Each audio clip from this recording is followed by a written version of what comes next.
The story of the Werewolf of Bedburg, a true story from the 16th century. It was in the autumn of 1589 when the small community of Bedburg in the Rhineland in Germany was gripped by an eerie fear. For months, sheep and goats had been mysteriously disappearing, found torn apart and covered in blood in the woods.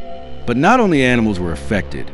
A young mother reported that a wolf-like creature with human eyes had attacked her at night, and children swore they had seen a figure walking in the moonlight, on two legs like a man, but with the head of an animal. The villagers whispered of a werewolf, a demon in human form.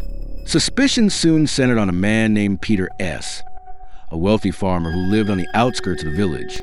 Peter S. was unpopular. Rumor had it that he'd gained his wealth through incest and pacts with the devil. When two children were found dead in the forest, their livers torn out, the hysteria escalated. Under torture, Peter S. finally confessed the unbelievable.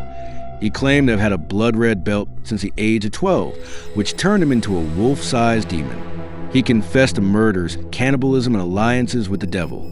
The judges, convinced of his guilt, sentenced him to a cruel execution. On October 31st, 1589, Peter S. was bound to the wheel, his limbs torn apart with red-hot tongs and his head impaled on a stake. His daughter and his mistress were also executed as accomplices. The case of the Werewolf of Bedburg is one of the most notorious witch and werewolf trials in Europe. Today, historians suspect that Peter S. was a victim of a hunt, possibly for political or inheritance motives.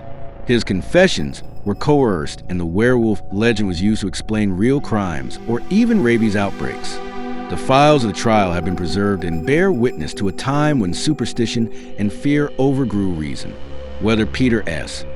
was actually a murderer remains uncertain, but his fate is a reminder of how easily a person can become a monster in the darkness of ignorance, with or without fur. This story is based on historical trial records. What do you think of werewolves? I would look forward to a like and a subscription.